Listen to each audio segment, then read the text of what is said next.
జై ముదిరాజ్, జై పెద్దమ్మ తల్లి, జై ముదిరాజ్, జై పెద్దమ్మ తల్లి. ఈరోజు నిజామాబాద్ జిల్లా నుండి తెలంగాణ ముదిరాజ్ పెద్దమ్మ తల్లి సేవా ఫౌండేషన్ తరపున ఈరోజు ఇక్కడ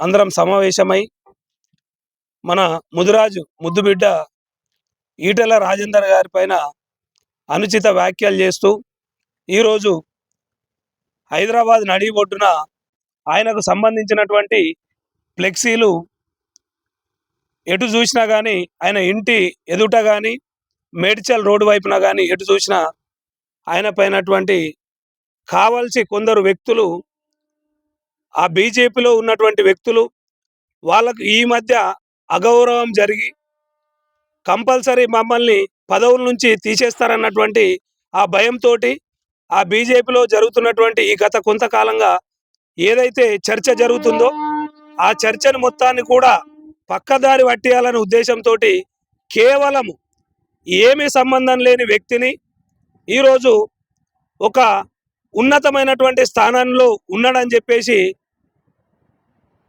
తాను ఉన్నటువంటి తన పని తాను చేసుకున్నటువంటి ఈ పనులను చూసి ఓర్వలేక తనకెక్కడ రాష్ట్రంలోనే కాక దేశంలో కూడా కేంద్రంలో తనకేదైనా మంచి పదవి వస్తుందని చెప్పేసి ఊహాగానాలు వెలువడగానే కావాలని చెప్పేసి ఈరోజు ముదిరాజ్ సమాజాన్ని ఎదగనీయకుండా ఆయన ముదిరాజులో పుట్టడమే పాపమన్న నేరంగా ఈ ఉన్నటువంటి మిగతా వర్గాల వారు తనపైన లేనిపోని ఆరోపణలు చేస్తూ ఈ కటౌట్లు వెలువడం అనేది, దీన్ని పూర్తిగా పెద్దమ్మ తల్లి ఫౌండేషన్ తరపున మేము తీవ్రంగా ఖండిస్తూ ఉన్నాం.